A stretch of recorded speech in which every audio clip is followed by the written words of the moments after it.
Hello, everyone. I'm Eva Lerner-Lam, Chairwoman and President of the Si-Yo Music Society Foundation. Founded and based in New York City for the past 55 years, Si-Yo is a US-registered, not-for-profit cultural and educational organization. We are unaffiliated with any commercial or governmental entity. We're financially supported through the generosity of music lovers around the world. Through our artistic, outreach, and fine instrument, cultural, and educational programming, we seek only to inspire a global community with classical music. Today, I'm thrilled to introduce the Si-Yo Fine Instrument Registry, Cypher for short. Cypher is a free online public registry that we are building to serve as an informational and educational resource for fine instrument owners, makers, musicians, buyers, sellers, insurers, investors, researchers, and arts and cultural institutions. At this time, it's focused on stringed instruments, violins, violas, cellos, basses, and their affiliated bows. But we'll be expanding it soon to include other types of instruments as well, like pianos. Having already populated our state-of-the-art prototype registry with data and information about several hundred fine instruments and bows uploaded by museums and private collectors from around the world, our development team is now testing its functionality with a multidisciplinary group of third-party beta testers to prepare for Cypher's official launch early next year. We're also actively working with museums in Europe, Asia, and the Americas, including the Museum of the Violin in Cremona, Italy, to arrange for the registry to be a backup archive for their database operations. For contemporary makers, Cypher can be used to document and archive data and information about their instruments, so those who will see, play, and collect their instruments in the future will be able to learn about what their makers were thinking when they created them. In a way, this new registry has actually been decades in the making. My father, Lam, one of Si-Yo's co-founders, assembled a fine instrument collection that the curators at the Metropolitan Museum of Art described in 2012 as one of the most important collections of bowed Italian stringed instruments ever assembled by a private individual. When my father passed away in 1988, and I was helping my mother to organize his things, I was truly shocked to learn that there was no public registry where essential information about stringed instruments could be found. You see, I had worked with my father to build a series of automobile dealerships in New York, New Jersey, and California. And we depended on VIN numbers, auto registration cards, and driver's licenses to operate our business. Before I joined his company, I helped to run public transit agencies in California and New Jersey, where every employee, bus, train, control system device had an ID number and was recorded in robust, auditable databases. I couldn't imagine an industry with millions of items that weren't identifiable or traceable. But sadly, it was true for my father's collection of fine instruments. So after he passed away, Mom and I became keenly aware of the challenges associated with fine instrument ownership, custodianship, and technical care. This started me on the path to understanding just how critical well-designed databases are. Gathering the data is only the first step. Organizing, maintaining, and securing database content from hacking are absolutely essential to ensuring that the resulting registry is trustworthy, dependable, and sustainable. Tragically, it's also clear that lacking such a registry, the records for many fine instruments have been lost over many generations and centuries, falling victim to upheavals related to plagues, wars, and natural disasters. Some have just been thrown out by those who simply didn't recognize their significance. Documents that have been preserved are often locked away in banks and attorneys' offices scattered around the globe, even as their ownership has been transferred from new owner to new owner. Sort of like being separated from one's birth certificate. Much of the information that is available about certain instruments is difficult to find, and sometimes from questionable or unknown sources. Then there's the issue of authentication. It's just far too easy to remove an instrument's label, which is simply glued on, and create a counterfeit one. Just think, even your computer mouse has a serial number. Why don't fine instruments have them? Much like a medical patient, each instrument's health should be examined and archived. What are the particulars of its anatomy, and how does it function? An instrument may look beautiful, but can't play well. Does it need treatment? And if so, what are the options? What was done to the instrument in the past? A registry like Cipher that contains the records of each instrument's vital information is long overdue. At Si-Yo, we believe we can help to preserve and share the cultural legacy of fine-stringed instruments so that current and future generations can trace the lives of these instruments, enabling the many members of the global fine instrument community to reach their goals. So you're probably wondering, how will Cipher be populated? Let's be clear.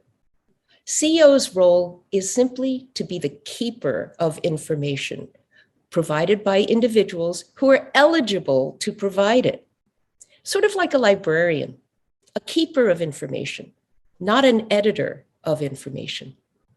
Each person who has legal title to a fine instrument will have to register to be a CPR, a content provider of record.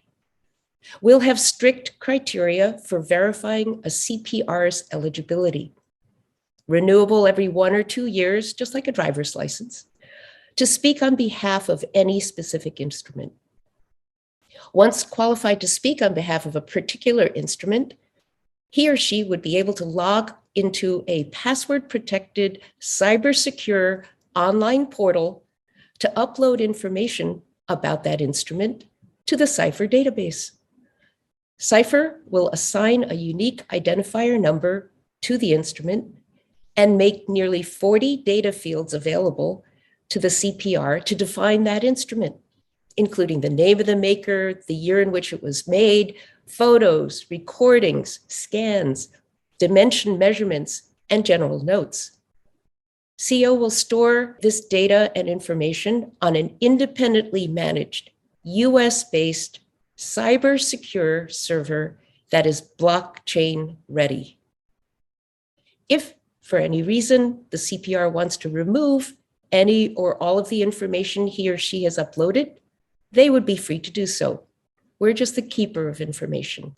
Importantly, as long as they maintain their eligibility as the CPR for a particular instrument, CPRs can elect at any time to mask and unmask specific pieces of data that they've uploaded to the registry.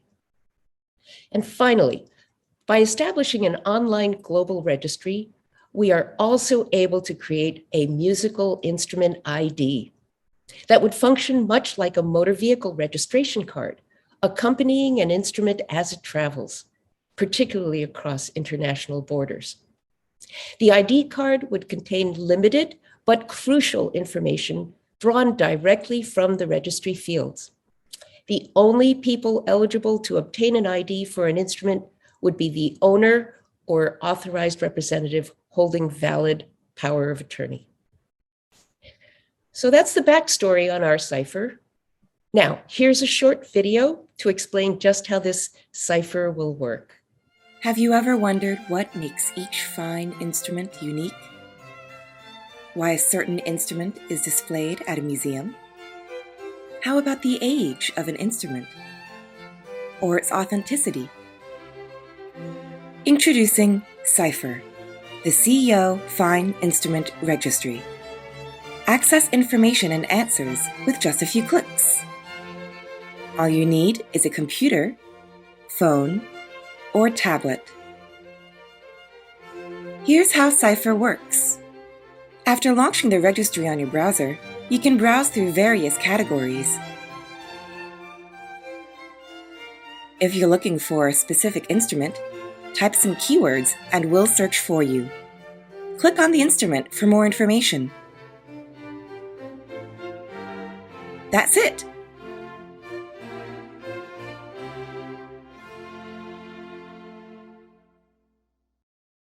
So very quick video to explain how that works. And as I mentioned earlier, we're now beta testing the registry and loading content from museums, collectors, and luthier shops from around the world.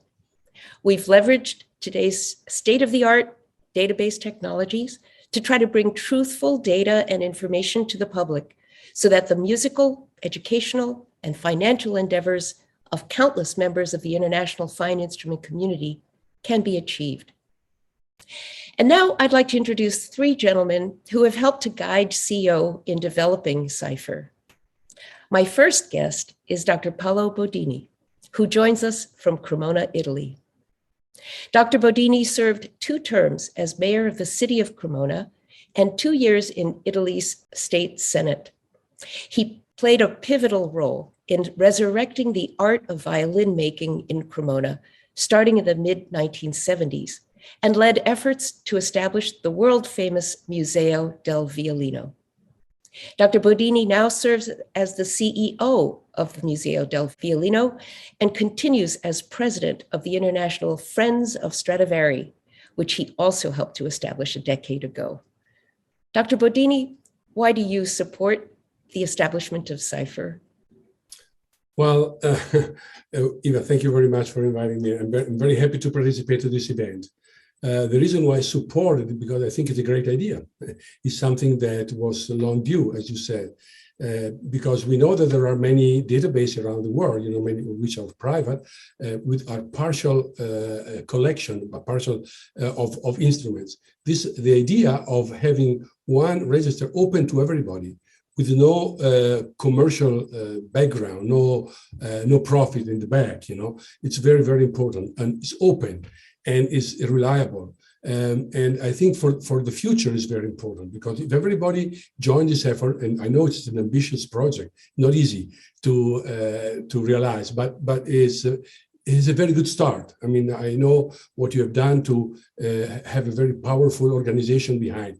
So if we can convince people that this organization is trustable, I think that in the future we can have a lot of people, a lot of institutions putting their data into this database and register their instruments, which is very important also for the safety of the instrument itself. And there are a lot of ideas and a lot of consequences that can come out from this. When you have the data, you can work to a lot, research, for example, increase a better knowledge of where we come from and where we are going, and many other possibilities. It's really important to establish, and also from the standpoint of a museum like us, the idea of having, we have of course our own database, but having something that can work as a backup and with a great power, where you can store a lot of information that maybe in our limited database we cannot do. It's very, it's something that makes us feel better, because we are, makes us more sure what we have. And we also hope to be sort of an example, for other people, institution, and private collection to join this project. What we did in the last years, we tried to have an Italian registry of fine instrument, and we found out that many conservatory, they don't even have a basic register. They don't even know what kind of instrument they have, and this is a real pity. It's a huge patrimony that we have to save.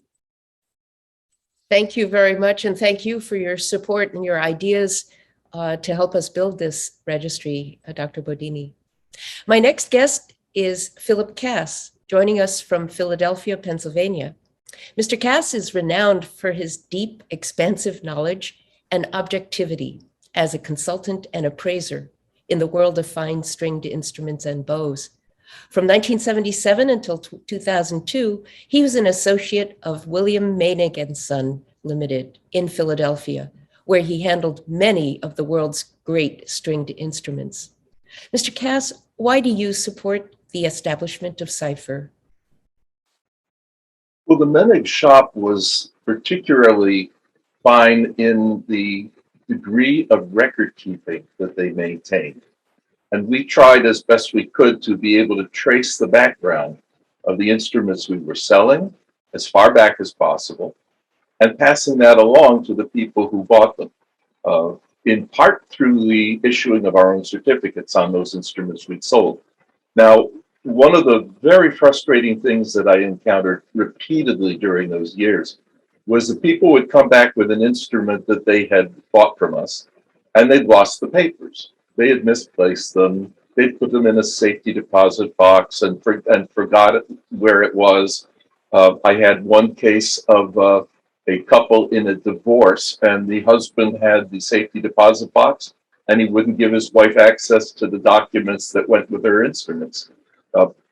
So things like that come up time and time again. And as long as we were around, we had our records we could draw upon in order to confirm things. However, that company is gone. I left in 2002. They closed at the end of 2009. Those records are unavailable. I am constantly contacted by people who want to know if I remember anything about the background of an instrument that they own. And as long as I'm around and remember it, I can, but there'll be a day when I'm not here. So somehow or other, those records need to be preserved. And even if somebody loses certificates in a fire, a venue such as this could preserve, at the very least, the record of that documentation, the record of its past ownership, and in fact also copies of those original documents, so that that part of the provenance will not be lost. And I think this is also very valuable for us in not only in thinking forward about the instruments, but also thinking backwards about the instruments, where questions of originality come up, where questions of re-examining an identity that had been given to an instrument. Sometimes the paper trail will give you those clues to figure out, where did this start life? How did it start life? So I think this is, for me, the very most valuable resource that you can offer here. Thank you very much, Mr. Cass. My third guest is Dr. Tim Chi, joining us from Los Angeles, California. Dr. Chi is a cellist and a connoisseur who resides in Los Angeles. He meets and consults with players and collectors of stringed instruments from his travels all over the world. Dr. Chi, why do you support the establishment of Cypher? Hello, everyone from Los Angeles. So this is, I think, both a personal need, and also I think it's a great addition to our endeavor. Basically, first of all, I think it's a matter of record keeping. These days we have smartphones, and we're right now even on Zoom cameras and with laptops and computers. And I know that I invited a friend. He's on a train near Venice. So it's really amazing what we can do with technology now. However, at the same time, it's incredible that our record keeping is at such a devastated state. I don't want to accuse anyone, but I just talk about myself. Now, I own quite a few instruments and bows, but for very recently, I thought I had this certificate right here in Los Angeles. But now, and then I thought maybe it's in Asia, where I sometimes also reside because my parents lived there. But very recently, I contacted the maker of this bow. They told me they never sent me the certificate. So that was to my great surprise. I'm sure these two other gentlemen have better memories than me, but I don't even remember what I had for lunch, So I think these days with technology, it's just a matter of time to find such an excellent platform and software to find a solution for all of us. And I think one important thing is that we have to remember that I think that the Si-Yo Foundation is a great foundation organization. I have great respect from very beginning, as my friends cellist Jen Wang has received benefits and scholarship and loan of instrument from Mr. Lam, and also that I think was such a great leadership from Eva. I really look forward to. I think this is really threefolds. First of all, it's record keeping, documentation, if you will. A second, I think it's a matter of convenience for traveling musicians. A lot of times when you travel between borders, you don't have any records. The records are incomplete. It creates a lot of problems. And I think on the very third part, it's will take time, and it's great that we have having this discussion today. I think it's a matter of keeping not only record and documentation, but it's a matter of maybe I should say maybe some kind of cultural heritage, and also for some families a matter of family heirloom. And so the privacy of that is very, very important. So while some information should be out there for research and for scholar use, at the same time, we want to protect the privacy of that. And I think that with a great organization, with everybody's help, maybe we can achieve that. Thank you. Thank you very much, Dr. Chi, and thank you for your time and effort to help us build this thing the right way.